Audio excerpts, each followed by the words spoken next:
Saturday morning. I've got the main back up to a double reef.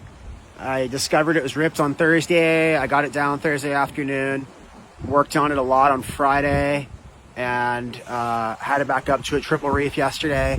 Now I've got it back up to a double reef, and see I got some repairs up there, the white one and the gray one. I'm not as well equipped as I would like to be in hindsight in many ways. It was a rush for me to get to the start line.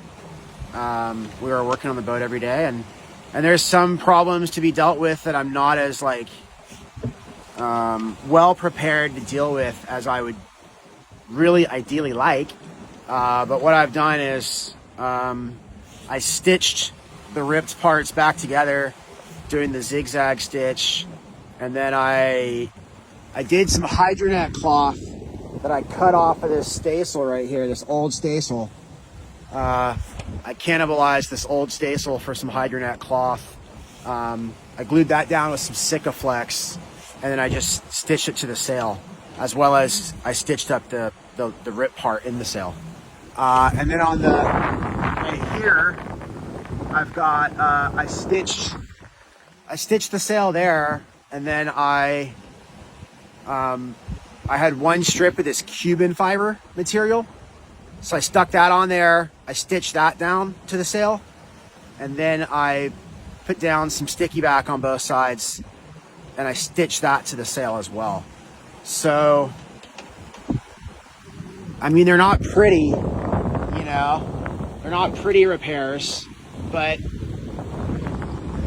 they are repairs, and the sail is back up, so I'm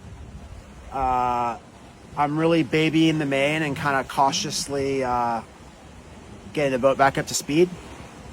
Fortunately, I've had nice conditions to work on it the last 2 days. Seas have really laid down. We're near some high pressure. We're near some lighter air, but also the breeze has been pretty northwesterly. So I've had a pretty good angle to sail, even under reduced sail, and not flying a code zero or a kite the last 2 days. I've just been exhausted by this last ordeal, and also I've been working a lot on the main and trying to keep the boat mellow, but I've still been keeping it going like 7 knots, 8 knots. And I'm just in damage control mode right now, gradually trying to get back up to speed and just mitigate how many miles I lose, and then figure out if I'm going to Fremantle or Hobart. I'm definitely making a pit stop.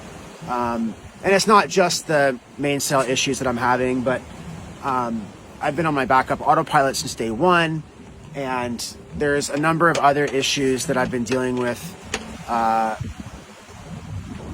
the entirety of the race, and there's been other issues that have been cropping up recently. It's been a lot of miles on the boat, already over 10,000 miles sailed, and there's a lot of things that need to be addressed, and I've been doing running repairs, obviously, like everyone else. I've been doing running repairs for the duration of the race, but getting to port and getting some proper repairs on the mainsail, but also getting some more materials on board to be better equipped to handle some more issues as they arise. It was a mad dash to get to the start line, and while I have been able to sail the boat pretty well for most of the race, and while I've been able to handle most repairs as they become necessary, I would like to be better prepared to handle some things, such as sail repair. And if people aren't aware, it was in my first blog, but I had a big water ingress issue in the back of the boat on day 2. I had a lot of water back there, and a lot of my repair materials got destroyed. So I mean, there's been a lot of issues that I'm dealing with, and I haven't, I guess, been as communicative as some people in the race, because sometimes I just internalize when I'm dealing with issues.